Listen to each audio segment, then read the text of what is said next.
Vida.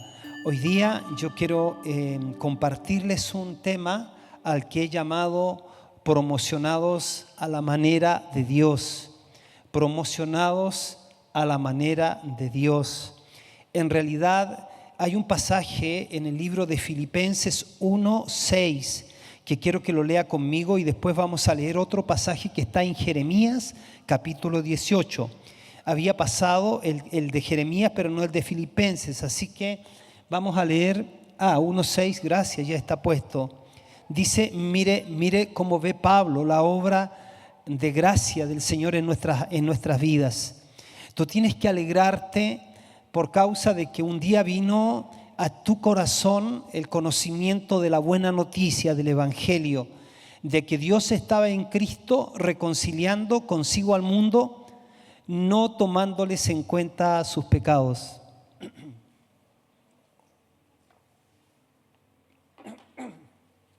Esa es una súper buena noticia. Dios estaba en Cristo reconciliándote a ti y a mí, no tomándonos en cuenta nuestros pecados. ¿Por qué? Porque Él hizo un arreglo extraordinario. Antes de la fundación del mundo, Dios preestableció que iba a ser el Hijo, que iba a ser Jesús, el Cristo, el que iba a ser nuestro Redentor, cumpliendo todo lo necesario, haciendo todos los ajustes para que tú y yo pudiésemos ser reconciliados con Él.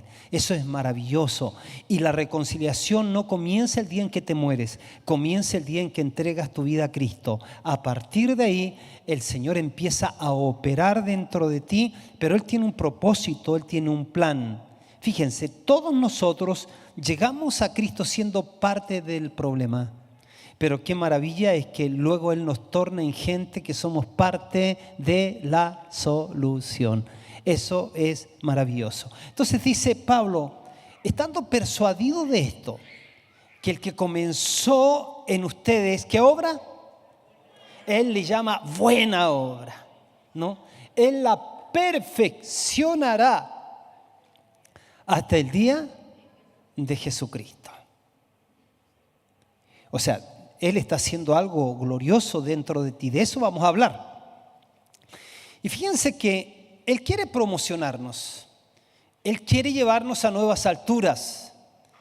A ver, Él quiere usarnos, pero que seamos esa gente digna de ser usada por Él.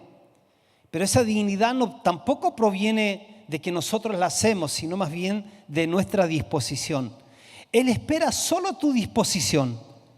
Cuando una persona no ha conocido a Cristo, lo único que Dios espera es esto. Él dice, mira, yo te pongo ante la vida y ante la muerte. Escoge pues la vida para que vivas. Le dice, yo te doy la oportunidad de escoger. Eres tú quien tienes que escoger. Pero qué lindo que esa oportunidad también Él nos la otorga continuamente a nosotros. Él dice, mira, yo tengo un plan contigo y quiero que pienses que yo te he llamado, te he sacado del mundo para que te consagres a mí, porque yo gesté contigo un propósito antes de la fundación del mundo. Yo soñé insertarte en una familia que es mi iglesia. Yo soñé que tú ibas a contenerme e ibas a ser una persona que me ibas a expresar. Yo soñé que tú ibas a ser alguien que ibas a ser una bendición mientras tengas tu estadía aquí en la tierra. Eso es maravilloso. Así que vamos a ir de menos a más. Hoy día te voy a hablar de que Dios quiere promocionarnos, porque nadie quiere vivir achatado de la vida. El Señor en la sociedad todos queremos ser de alguna manera promocionados. Queremos que algunos se den cuenta de nuestros esfuerzos, se den cuenta de nuestro servicio, de nuestros aportes, y de alguna manera nos reconozcan. Eso es algo sano. De hecho se evalúa a los buenos estudiantes, se les destaca a los mejores deportistas. Y en Dios, obviamente que Él nos quiere promocionar, pero de otra manera, a su manera, que siempre va a ser la mejor manera, ¿no? Cuando nosotros llegamos a Cristo cantando como la canción de Frank Sinatra, a mi manera, pero luego el Señor nos toma y nos enseña a decir, Señor, que sea a tu manera. Veamos Jeremías. Y miro allá porque creo que está la pantalla encendida. Jeremías capítulo 18, verso 1 al 4. Este es un tema maravilloso. Mira, dice, palabra del Señor o de Jehová que vino a Jeremías diciendo, levántate. Dios le da una orden y le dice, levántate y ve a la casa del alfarero. ¿Cuánto se pueden imaginar la casa del alfarero? Ahí el hombre está con, no sé cómo se llamará ese aparato, no me lo aprendí bien, pero sé que está moviendo el pie y está trabajando la arcilla, ¿cierto? El barro. Y dice, levántate y ve a la casa del alfarero. Y allí yo te voy a hacer oír mis palabras. Ya, muy bien. Y dice, ¿y yo qué hice? Descendí a la casa del alfarero. Y he aquí que él trabajaba sobre la rueda. Y dice, y la vasija de barro que él hacía, de repente, ¡plac!, se echó a perder en su mano. Y volvió y la hizo otra vasija según le pareció hacerla. Y la vasija de barro que él hacía se echó a perder en su mano y volvió y la hizo otra vasija según le pareció mejor hacerla.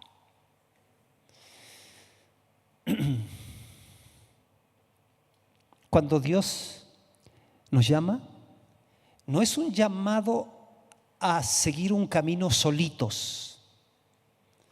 Él sabe que nosotros necesitamos salir, bueno, Él trabaja para sacarnos de las tinieblas y de inmediato empieza a traer iluminación a nosotros. El Espíritu Santo empieza a operar dentro de nosotros y nos empieza a dar entendimiento de qué se trata todo esto, de qué se trata la irrupción de Dios acá en la tierra, de qué se trata que el Creador del universo tiene un plan y tiene un propósito con nosotros.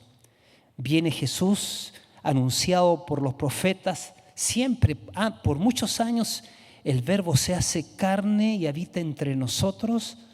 Y Él viene con un mensaje al pueblo de Israel y después para todos nosotros, también todos los gentiles, diciendo: yo soy el camino, yo soy la verdad y yo soy la vida. Cuando Él dice yo soy el camino, la gente entiende muy bien, hace la relación, porque el camino se le llamaba a la senda que había desde la puerta del tabernáculo hasta llegar al lugar santísimo. Entonces, él también dijo, yo soy la puerta. Y la gente también entendía eso. La puerta, ellos no se imaginaban una puertita como la de la casa. Ellos se imaginaban la puerta que llevaba al Santísimo. Estaba una carpa grandota, era el patio, ¿cierto? Tenía unas basas con un cortinaje blanco y había una puerta grande. Estoy hablando del tabernáculo de Moisés. Luego iba y se encontraba con una carpa pequeña dividida en dos partes. Estaba el lugar santo y estaba el lugar santísimo. En el lugar santísimo estaba el arca y ahí estaba la gloria de Dios iluminada por una luz que no era una luz natural. Entonces, cuando Jesús dice yo soy la puerta, entonces nosotros entendemos que está hablando del camino a Dios, pero que hay que entrar por Él. Ahora bien, mire, muchos de nosotros sabemos que Cristo es la puerta y hemos entrado por Él. Para la salvación, todo hombre tiene que entrar por la puerta. Él dijo, yo soy el... No hay otro nombre dado a los hombres por el cual podamos ser salvos. No, Él dijo, yo soy el camino, la verdad y la vida. Nadie viene al Padre si no es por mí. No hay otra manera de llegar al Padre sino a través de Cristo. Pero Él es la puerta. Entonces nosotros pensamos, Él es la puerta. Muy bien, Él también es el destino. Cristo es el destino, muy bien. Pero a veces nos olvidamos que Él también es el camino. O sea, el camino se vive diariamente. Entonces hay gente que dice, yo entregué mi vida a Cristo y a lo mejor si un día me muero, ojalá me vaya al cielo. Entonces están pensando en la puerta y están pensando en el destino, pero no están pensando en el camino. Y el camino es para vivirlo. Los primeros hijos de Dios, los primeros discípulos eran conocidos como los del camino. Porque ellos entendían que el camino era vivir diariamente en esa relación íntima con Dios y en ese proceso de irle conociendo diariamente. Entonces, en ese camino, mis preciosos, es que todos nosotros empezamos a ser formados por Él, para ser transformados, formados para ser transformados. Pero para eso necesitamos docilidad. Tú no solamente necesitas saber que Él es la puerta, tú necesitas saber que Él es el camino. Y Él te invita, te dice: yo soy el camino para caminar no solo contigo, sino en ti, y hacer un trabajo de transformación en tu vida, ¿no? Y por ahí va la idea de que es tan necesario en nuestra vida ser dóciles.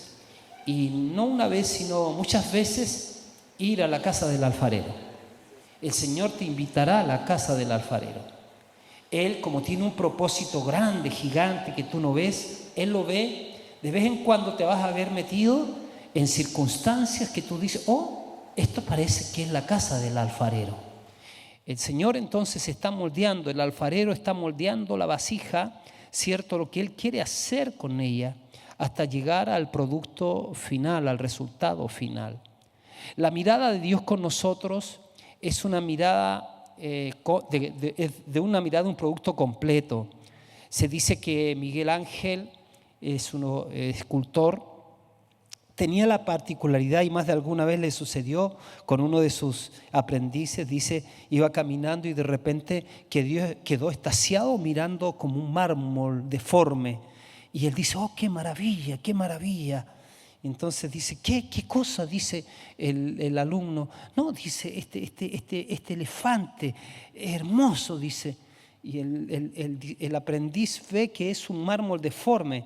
Dice: yo lo que veo es un mármol deforme. Dice: no, hombre, yo veo un elefante. O sea, lo que pasa, dice, es que a este mármol hay que sacarle todo lo que no es elefante. Y ese es el proceso que Dios está haciendo en nosotros. No es que Dios te ve como un elefante, es un ejemplo, pero te ve como un producto terminado. Pero en el camino Él está trabajando, mi querida, mi querido, con sus brazos de amor, con sus manos amorosas, está dándonos forma, y eso es muy importante. Entonces, hoy día quiero enfatizar sobre la importancia de la transformación espiritual antes del servicio. Escúchenme. O sea, Watchman Nee decía algo que me hace mucho sentido, y yo quiero que pienses conmigo esto. Él decía: antes de trabajar para Dios, primero debemos ser transformados por su presencia y por su autoridad. ¿Por qué digo autoridad? Porque cuando venimos a Cristo, Él nos llama a vivir bajo autoridad, a vivir bajo su gobierno. Nuestra voluntad, por mucho tiempo, en nuestra voluntad vivimos haciendo lo que se nos daba la real gana.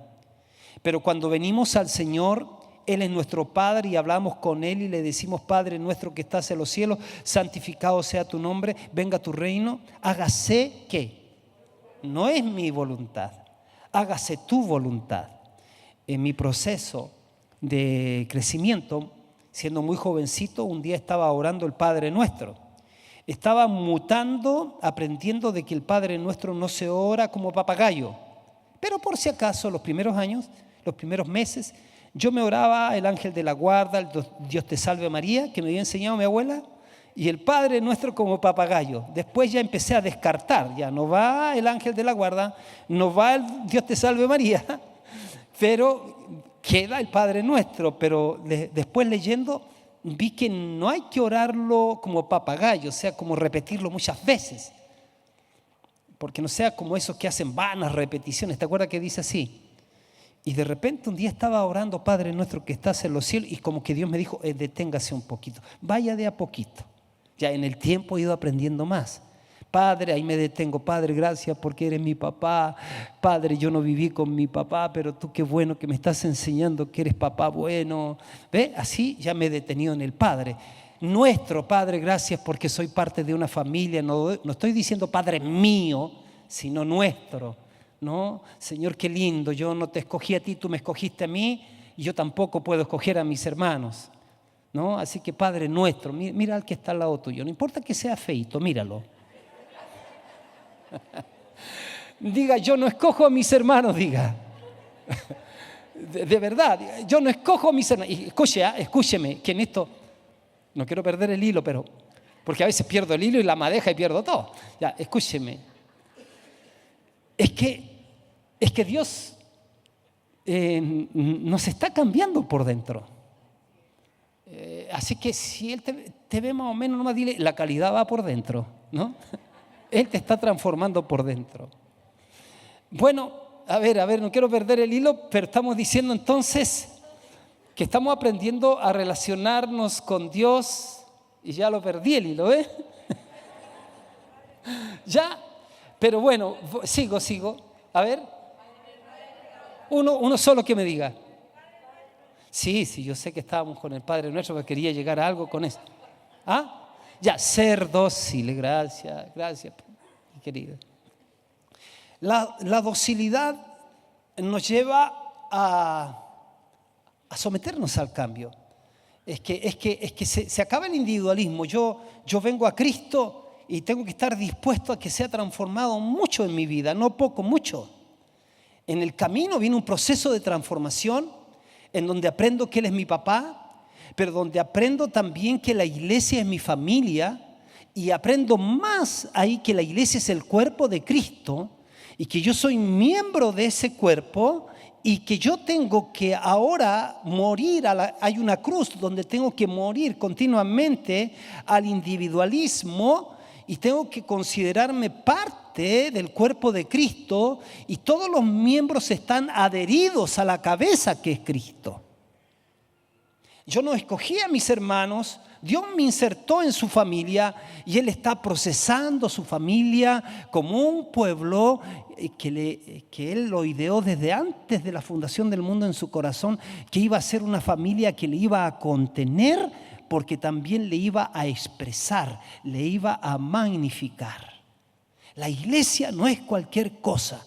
La iglesia surge del corazón, del costado de Jesús. La iglesia tiene el ADN de Jesús. La iglesia no está compuesta por un montón de gente que cada uno coopera con sus ideas naturales. La iglesia se adhiere a Cristo, recibe el suministro de Dios por el Espíritu Santo. La iglesia es edificada por el poder de Dios y eso es maravilloso. Eso nos garantiza un camino glorioso. Bien. Pablo decía, tranquilo, el que comenzó la buena obra en ti, tú no lo vas a hacer solito, no vas a caminar solito, yo voy a estar en ti. Él va a perfeccionar esa buena obra, pero tienes que dejarte llevar a la casa del alfarero una y otra vez. Antes de trabajar para Dios, primero debemos ser transformados por su presencia y por su autoridad. Porque de repente nosotros vivimos muy a lo nuestro, pero cuando venimos a Cristo nos sometemos a Él. Y esto es algo que muchos no entienden, porque la mayoría de nosotros a veces queremos servir, incluso queremos hacer grandes cosas para Dios, pero sin pasar por el proceso de transformación. Él quiere transformarnos, ¿no? Es como querer construir, mira, no querer ser transformados es como querer construir una casa sin poner cimientos fuertes, ¿no? Es como tratar de manejar un auto sin haber aprendido a conducir. Así que, claro, podemos intentarlo, pero tarde o temprano todo va a colapsar. Y este es un punto interesante en términos de la transformación, porque Dios, para promovernos, quiere tratarnos. Él urgentemente necesita un pueblo que se deje tratar.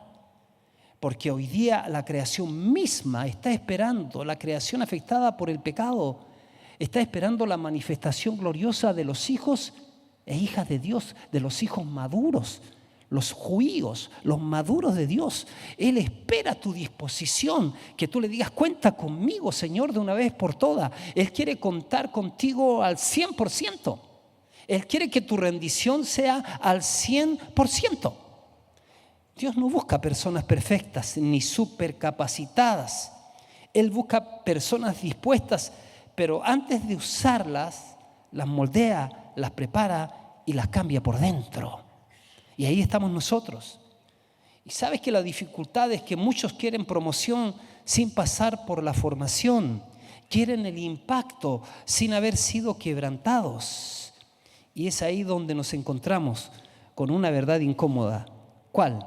Que Dios no pone su respaldo sobre alguien que no ha sido trabajado en lo secreto.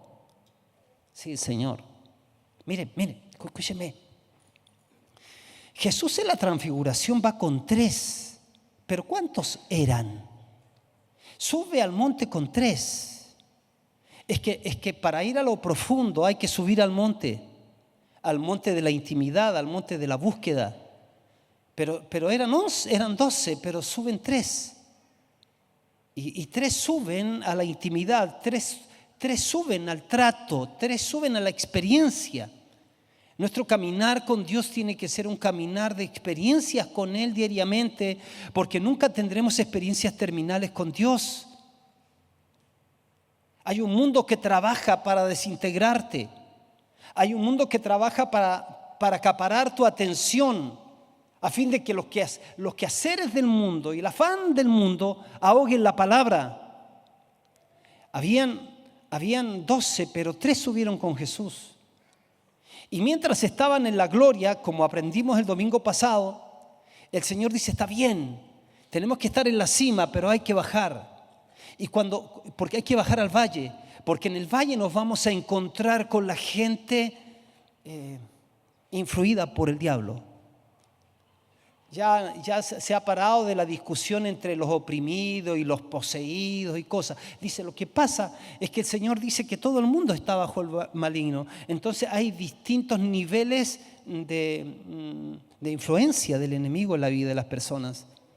Pero es necesario, solamente los que bajan pueden tener una solución para los que están influidos, para los endemoniados. Los otros que se habían quedado debajo no pudieron liberar al endemoniado. Ahí hay un principio. Es que Dios te quiere arriba para que luego seas alguien con respuestas en el valle, para que podamos ir a las calles y poder tener el corazón de Dios y llegar a las personas para traerles la libertad. El Señor entonces está queriendo transformar nuestras vidas, pero Dios no pone su respaldo sobre alguien que no ha sido trabajado en lo secreto. Fijémonos un poquito en Moisés. Ahora, escúcheme, yo no estoy con esto queriendo poner una carga legalista religiosa en ti. Lo que estoy queriendo decirte es que déjate llevar por la invitación del Señor. Déjate llevar por el amor del Señor. Déjate llevar, esto tiene que ser por el fluir del Espíritu dentro de ti. No tiene que ser por una regla, pero tú trátate delante de Dios. Hágase ver. Una hermana, un día Pepo fue a hacer un trámite. Y viene y se pone en la fila y una señora mayor le dice, oiga, córrase para allá, ustedes los jóvenes, estaba enojada la señora, ustedes los jóvenes se llegan y se meten. Y ella no entiende nada. Y en un momento, así que váyase para allá, nosotros los adultos tenemos que ser respetados. Y ella la mira y le dice, oye señora, pare, hágase ver, le dice. Cuando me contó eso me dio mucha risa, porque nosotros necesitamos a veces hacernos ver, ¿no? Es un dicho, no sé, a usted no le dio tanta risa, pero a mí sí. El Señor trata nuestras vidas. Es así que mírese al espejo y diga, yo en algunas áreas necesito hacerme ver. La historia de Moisés. Si nosotros miramos la historia de Moisés, con él vemos un claro ejemplo. Fíjense que cuando él era joven, él logró, por la influencia de su madre Jocabed, adquirir fuerza y identidad. No se olviden toda la historia, ¿no es cierto? Que la hija de Faraón lo encuentra en una canastita, se lo lleva y contrata a alguien, a una hebrea que cría al hijo. ¿Y quién se ofreció? Yo o la mamá.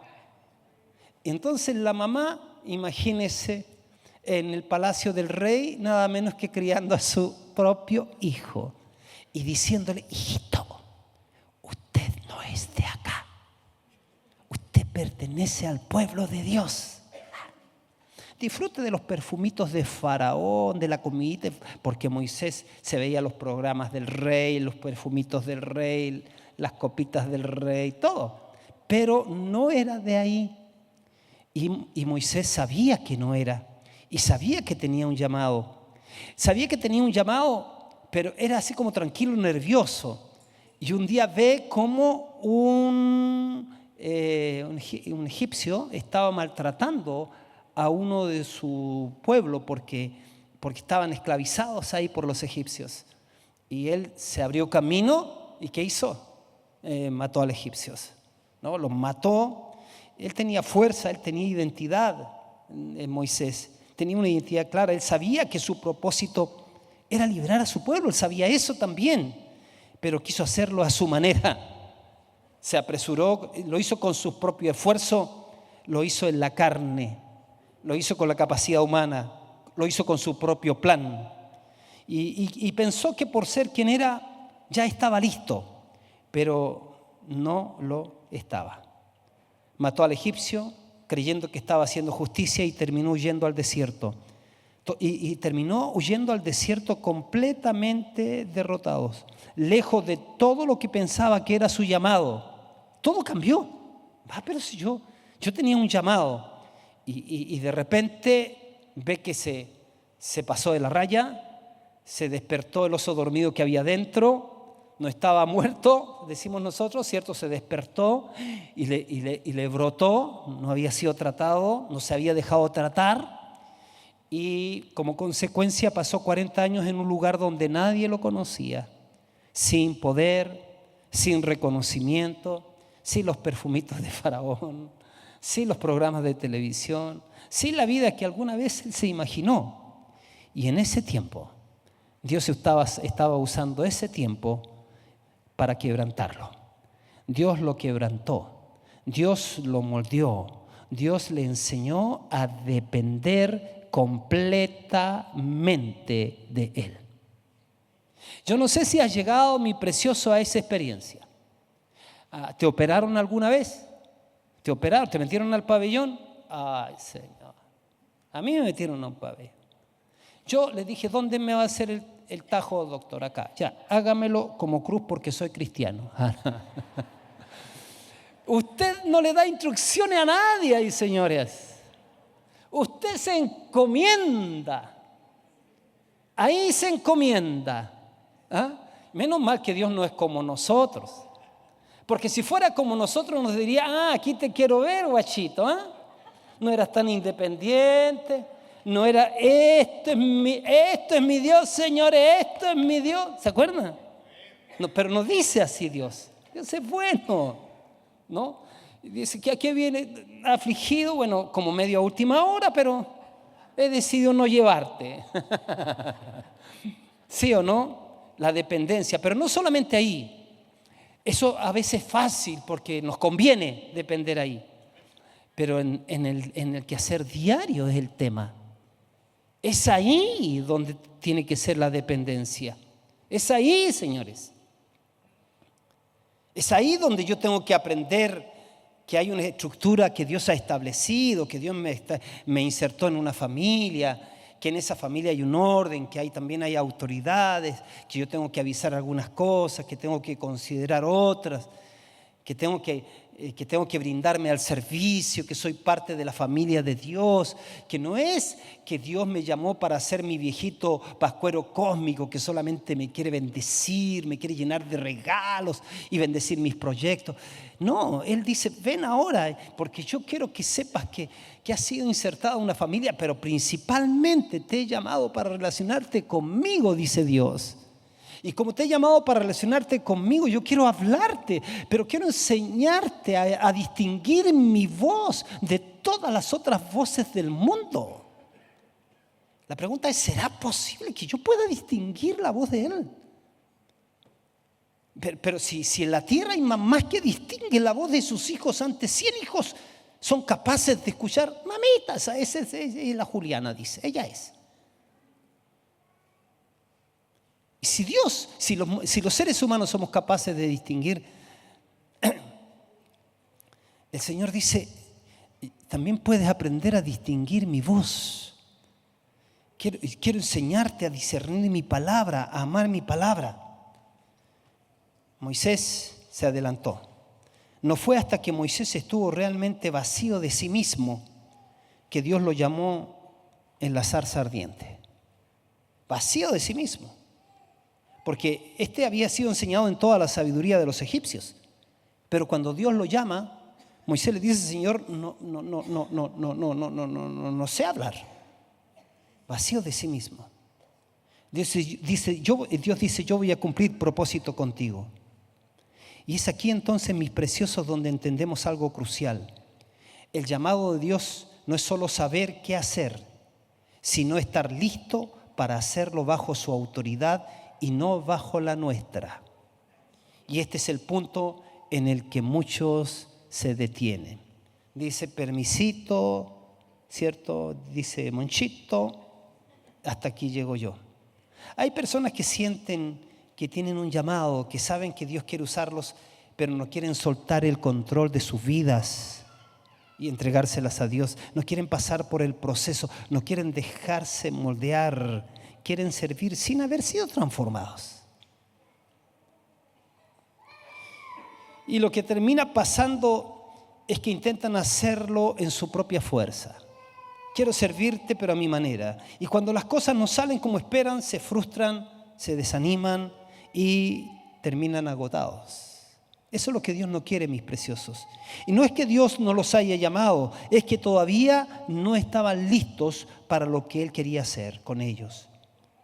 Entonces Dios dice: mira, yo quiero tratar tu vida, porque si no te dejas tratar, sería como darle una espada a alguien que nunca ha peleado. Y en lugar de ser una herramienta para que lo haga, esta se convierte en un peligro para él. Así que Dios no quiere que salgamos a hacer su obra sin estar preparados. Porque en realidad Él dice: déjame que Cristo crezca en ti, porque el que tiene que ser magnificado es Cristo. Dios quiere que el amor que tú tienes sea el Cristo amor fluyendo a través de ti. Que la obediencia que tú tienes sea el Cristo obediente que tienes en ti. Eso es lo que estamos aprendiendo. Y eso requiere conversarlo con Dios. Decirle: oh Señor, esto es tremendo y quiero aprenderlo. Enséñamelo, Espíritu Santo. Así que esto es interesante. Dios no quiere que salgamos a hacer su obra sin estar preparados, porque sabe que sin transformación vamos a terminar dependiendo de nosotros mismos en lugar de depender de Él. Ahora, lo más difícil de todo esto es que la transformación de Dios no siempre ocurre como nosotros lo esperamos. O sea, ¿cómo así? Mire, a veces pensamos que Dios nos va a preparar dándonos más conocimiento, más habilidades, pero en realidad la mayor transformación ocurre cuando Dios nos lleva a lugares de dependencia total, donde nos damos cuenta de que sin Él no podemos hacer nada. ¿Cuántos de ustedes saben que Dios prospera? Pero tú has visto que Él te ha prosperado cuando estabas en la zona de necesidad. ¿Cuántos saben que Dios es el sanador? Dios es sanador, pero tú has visto que Dios es sanador cuando tú has estado en la zona de la enfermedad. Ajá.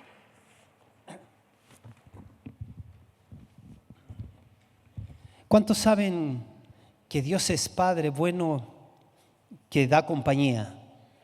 No lo experimentas hasta cuando tú le dices: Señor, me quedé solo.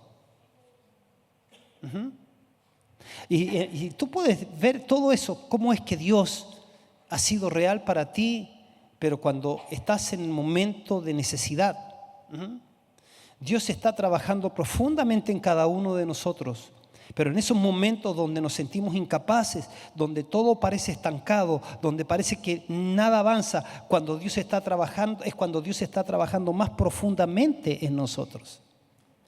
Ayer me tocó conversar gratamente con un hermano de la iglesia pentecostal. Ellos tienen una iglesia al lado de mi casa, así que yo me sé todos los himnos pentecostales. Y me dice, ¿sabes qué? Me dice, yo soy un milagro de Dios, me dice. Él es un empresario en este momento. Tiene muchos recursos. Yo estaba conversando con él a la puerta de mi casa, porque yo soy así con la cosa, ¿no? Sí, con la cosa. Ya, y conversamos. Y me dice, ¿sabes? Me dice, dice así, mira, me dice, yo me fui pensando después. Él a su manera me dice, un vehículo me chocó, me atropelló y yo quedé destrozado mi cabeza. Y así ya después que salí de ese proceso, mal vine a la iglesia. Y dice, estaba ahí y Dios tomó un instrumento. Así hablan ellas. Y se acercó el instrumento, que quiere decir un hermano o hermana, y me habló y me dijo, hijo, ahora te sano.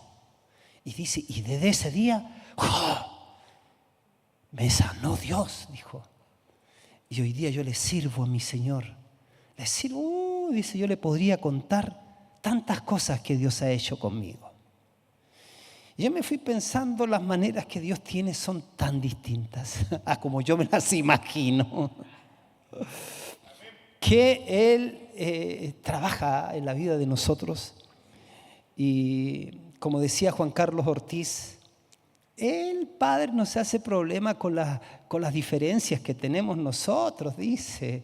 Él va a una iglesia bautista y se encuentra a los hermanos, aleluya, aleluya. Y Dios dice, oh, qué lindo mis hijos. Pero va, dice, a los pentecostales, dice, y Dios se goza también por eso. Va a la Comu, y ahí está, también se goza por eso. Él no se hace drama con nosotros, pero está en los tratos con nosotros, ¿no? Dios está trabajando, lo lindo es que Dios está trabajando más profundamente en nosotros. Moisés tuvo que pasar 40 años en el desierto antes de ser llamado. José fue traicionado, pongan atención en esto, fue vendido por sus hermanos, fue encarcelado antes de ser gobernador, antes de ser el segundo de a bordo en el imperio más poderoso de la tierra. El rey David, de ser un jovencito que cultivó su relación con Dios al punto que Dios dijo que era un hombre conforme a su corazón cuando nadie lo veía, cuando nadie lo conocía, cuando había sido designado a hacer uno de los trabajos más denigrantes para los egipcios. Ser pastor de oveja era nada así, ¿no? Pero David, o sea, estoy diciendo porque cómo se veía en esa cultura el trabajo de ser pastor, por esos tiempos también. No así en Israel, pero se ve que David era como el olvidado, porque cuando fue el profeta para ungir, ¿se acuerdan que David no estaba presente? Lo mandan a buscar después. Pero David tuvo que ser, después de ser ungido, entra en un proceso de ser perseguido y vivir en cuevas hasta llegar a ser rey. Todos ellos tenían un llamado desde el principio, pero no podían cumplirlo hasta que fueron transformados. Y es aquí en donde debemos preguntarnos, ¿estamos dejando que Dios nos moldee o estamos tratando de apresurar el proceso?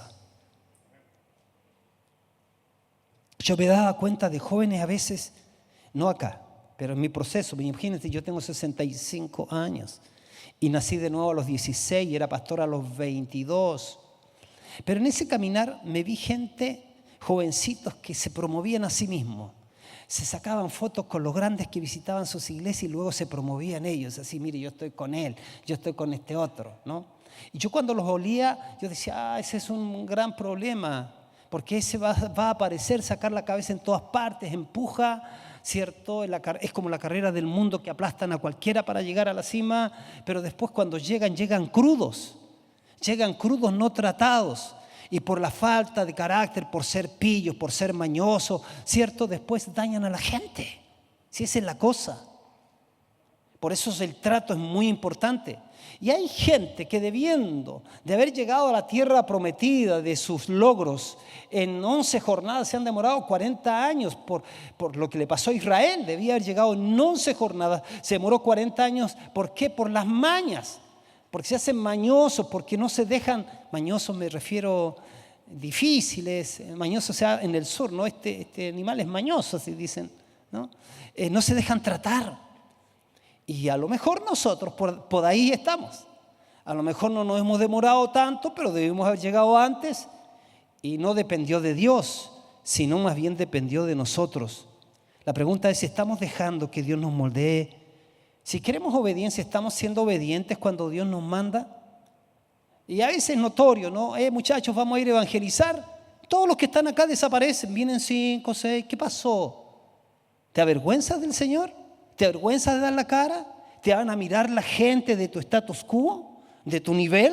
Y van a decir, no, como este caballero, esta señora se ha rebajado a juntarse con esa gente. ¿Eso eres? ¿Por qué no te apareces cuando vienen los desafíos? ¿Por qué no te apareces cuando vienen los desafíos a limpiar una silla, a limpiar? ¿Te rebaja eso? ¿Te rebaja limpiar un baño? ¿Te rebaja servir entre nosotros? ¿Te das cuenta? El tema es, ¿estamos tan dispuestos a la transformación? ¿Estamos tan dispuestos a que Dios nos saque de esos lugares donde hemos llegado y los amamos? Hasta eso tenemos que estar abiertos.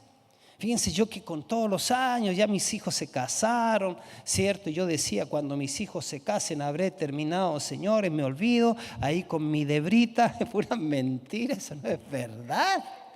No crea eso. No, ya yo les voy a dar la educación y después que ellos hagan su vida, ¿qué? Tú vas a andar metido igual, que no se vaya a caer el nieto, que no vaya a llegar con el unicornio. ¿Sí o no? Uno se mete y papá, déjame. Nosotros somos los papás, de veras, ¿no? Pero también en estas cosas cómodas, en esos reinitos que uno tiene, por ejemplo, mi oficina, mi super hiper oficina, llegan mis nietos a saludar al tata y se suben con zapatos a mi sillón. ¿Cómo lo hago? Una de dos, me enojo o le aplico la filosofía invertida que se llama, ¿no? Invertida se llama. Niño, vamos a jugar allá afuera, venga, sigan al tata. Ay, los saqué de mi santuario. Pero esos son como pequeños ejemplos de cómo es que tenemos que estar atentos a salir de nuestras estaciones, verlas como estaciones nomás. Porque si no, nos quedamos pegados en esa estación y de aquí nadie me mueve, porque no, si yo ya fui de esos fanáticos, ahora yo no soy fanático, toda escoba nueva barre bien, y yo ya no tengo el primer amor. No, tenemos que ser esa gente que nos renovemos continuamente. Dios primero nos moldea antes de enviarnos. Apréndase esto. Dios primero nos moldea antes de enviarnos. Y si no pasamos por este proceso, nunca podremos servirles como Él espera. Muchas veces vemos a Dios solo como un Padre amoroso, alguien que nos cuida y nos bendice. Pero eso es cierto, eso es cierto, pero también Él es un rey.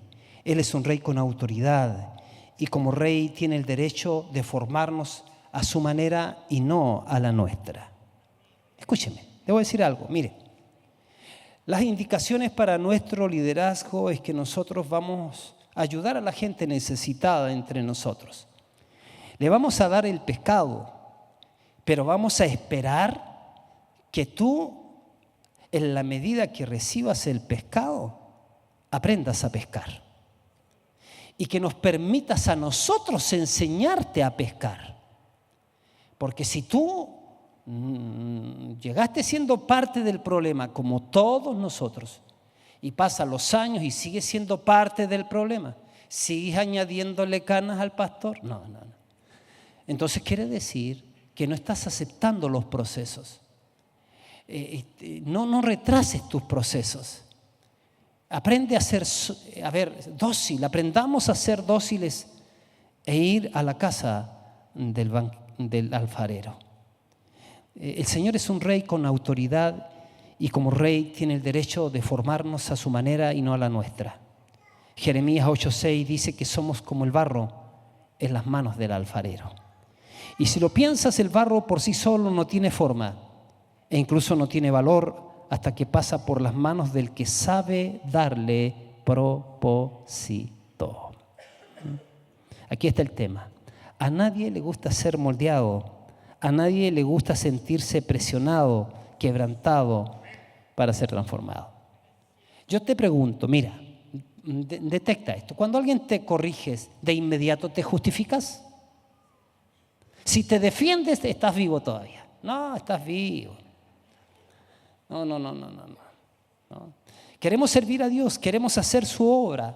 Pero ¿sabes qué? A nuestra manera, sin que nos conforme, sin que nos haga cambiar lo que no queremos soltar. Y ahí es donde muchos se quedan estancados, porque Dios no pone su respaldo en alguien que no ha sido procesado. Y es ahí donde muchos se quedan estancados. Mira a Saulo, y el último ejemplo. Él pensaba, Saulo, el convertido en Pablo, él pensaba que estaba haciendo lo correcto. Él estaba convencido de que su celo religioso lo hacía un servidor de Dios. Él perseguía a los del camino, perseguía a los cristianos. Él creía que los estaba eliminando en el nombre de la verdad, en nombre de Dios. Pero lo que él no sabía es que estaba completamente ciego espiritualmente, tanto que tuvo que quedarse físicamente ciego para darse cuenta. Tiene una experiencia increíble con Dios. Camino a Damasco, Jesús lo enfrentó, Jesús lo derribó y lo dejó sin vista.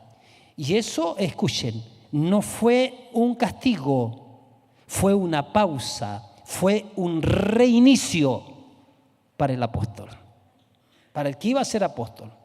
Solo después de ese encuentro, después de reconocer su error, después de pasar por un proceso de transformación, se convirtió en Pablo, el apóstol que llevó el evangelio a todo el mundo conocido. Así que antes de ese momento Saulo tenía conocimiento, tenía pasión, tenía autoridad humana, pero no tenía la transformación que viene de un verdadero encuentro con Dios. Y por esa razón Dios no podía enviarlo hasta que no estuviera listo, hasta que no hubiese sido trabajado, hasta que todo su orgullo religioso fuera derrumbado. Escúcheme, dediqué harto tiempo anoche para investigar cuánto tiempo se demoró Saulo en predicar. Algunos dicen que fue como 3-4 semanas. Otros dicen que podría haber durado, los eruditos, 3 años en su proceso. Pero lo que es claro es que no debemos establecer tiempo. Lo que sí tenemos que establecer es actitud. Es actitud. O sea, tu actitud determinará la prontitud del proceso en tu vida. Si tú dices, cuenta conmigo, Señor, vamos. Y es así, ¿no? Así que, mis preciosos y preciosas, lo hermoso es que el texto de inicio que nos acompaña es que dice que todos estos hombres que fueron procesados por Dios, luego cuando ejecutaron su accionar, fue relevante lo que hicieron. Fue relevante. O sea, cuando tú te miras, tú dices, a ver, ¿qué puedo hacer yo? Hay algunos que dicen, mejor es un pájaro en la mano que 1000 volando. Pero Dios dice, no, actúa en fe.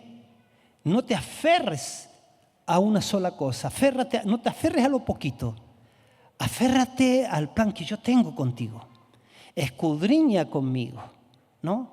Pregunta, búscame, es que yo te voy a ir mostrando y te voy a ir mostrando el terreno que yo quiero que tú abordes. Yo te voy a ir mostrando el tipo de gente que yo quiero que tú me atiendas. Que yo digo, yo me voy para allá. Y el Señor dice, ¡epa! Le quiero un tiempo más acá. Es que mi corazón, sí, pero le quiero acá porque aquí hay gente que se va a convertir y se va a ir a la eternidad. Los que tienen por allá están dentro de la canasta ya entregaron su vida a Cristo. Lo hermoso es estar en el lugar donde Dios te ha puesto. Y yo quiero animarte a mirar tus grupos de conexión como los lugares asignados por Dios. Y mirar a esa gente como plantillos que van a florecer. Mirarte a ti con una visión amplia. Si vas allá a la vía frontera, no mirar la primera etapa nomás. Mira la primera, mira la segunda, mira la tercera, mira la cuarta, mira la quinta, mira la sexta, mira la séptima, porque hay hasta 7. Gente que puede ser alcanzada y que Dios te puede usar a ti en sus distintas modalidades. Yo no tenía idea de los planes que tenía conmigo. ¿Qué iba a pensar que iba a haber una radio entre medio? ¿Qué íbamos a pensar que íbamos a estar nosotros, escuela ministerial? ¿Que íbamos a tener esa parcela que está en cierre y que tiene que ser mejorada cada vez más, porque se va a convertir en un centro de preparación mundial, de gente que va a ser catapultada para otros lugares para predicar la palabra de Dios? Dale el mejor aplauso al Señor.